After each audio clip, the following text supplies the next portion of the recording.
नमस्कार, वंदे मातरम। मैं आपका अपना दोस्त वीर सिंह आप सभी का एक बार फिर से नवीन आवाज में तहे दिल से स्वागत करता हूं। विधानसभा चुनाव पे सबकी निगाहें टिकी हुई है और इसी बीच आज हम बात करेंगे सावनेर और कामठी विधानसभा के बीच।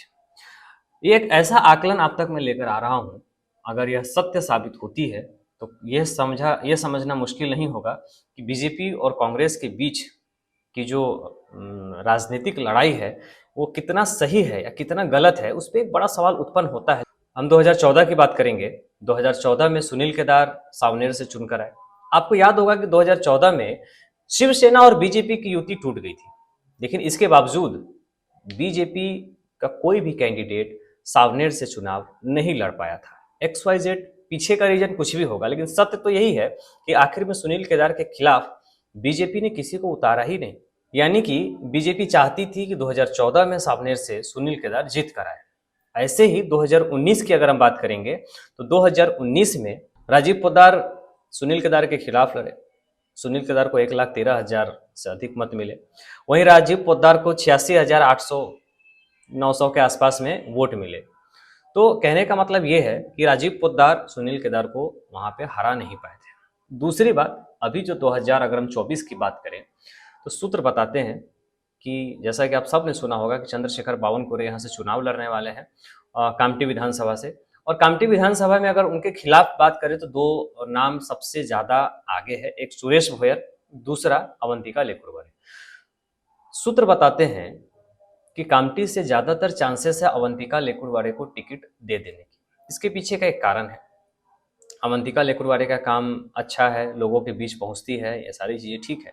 लेकिन जो राजनीतिक आकलन है और राजनीतिक ये कहते हैं कि सुरेश भोयर के पास में मुस्लिम वोटर्स अधिक हैं, उनसे जुड़े हुए हैं और वो चुनाव लड़ चुके हैं, यानी कि वो विधानसभा चुनाव लड़ चुके हैं, इसीलिए उन्हें विधानसभा चुनाव कैसे लड़ना है ये बहुत अच्छे तरीके से उन्हें पता है।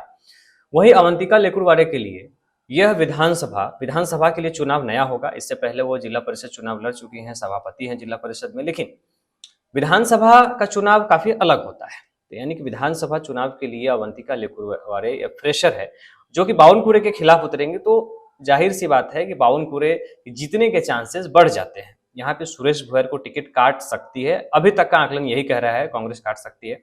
इसके बदले में सावनेर विधानसभा से, जो कि सुनील केदार का क्षेत्र रहा है, इस बार सुनील केदार चुनाव तो नहीं लड़ सकते हैं, लेकिन उनके जो भी कैंडिडेट होंगे वो उनके द्वारा प्रत्याशी जो भी होगा उनके खिलाफ भी सूत्र बताते हैं कि राजीव पोद्दार का नाम चल रहा है। अगर राजीव पोद्दार जो पहले ही सुनील केदार को हरा नहीं पाए थे, काफी लंबे अंतराल से वो हार चुके थे राजीव पोद्दार, अगर फिर से उन्हें इस बार सावनेर से टिकट दिया जाता है तो यानी कि सीधी सीधी बात यह है कि जो आपको मैं समझाना चाहता हूं, कामठी और सावनेर इस दो विधानसभा के बीच में जो बातचीत हुई है वो ये है कि कामठी से बावनकुरे को टिकट निकालना जीतना आसान होना चाहिए, इसीलिए अवंतिका लेकुरवारे को दे दिया जाए।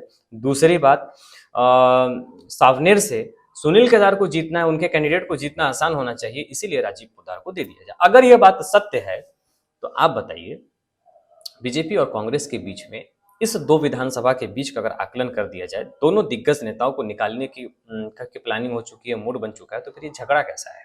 तो फिर जो लोकल कार्यकर्ता आपस में भिड़ जाते हैं उनके ऊपर भी एक बड़ा सवाल होता है कि आखिर वो क्यों भिड़ते हैं, क्योंकि इन लोगों के बीच में तो फिर कोई झगड़ा ही नहीं। हालांकि ये पूरी तरीके से सत्य होगी इसकी कोई गारंटी नहीं है, क्योंकि राजनीतिक घड़ामोड़ी शुरू है और विधानसभा में हर दिन फैसले बदलते हैं, हर समय सिचुएशन बदल जाता है। लेकिन जो फिलहाल बातें चल रही है उसमें यही बातें चल रही है। अब आने वाले समय में देखना है कि इस बात में कितनी सच्चाई या फिर ये फैसला बदल जाता है। जो भी चीजें होंगी हम आप तक लेकर आएंगे, आप हमारे साथ बने रहें।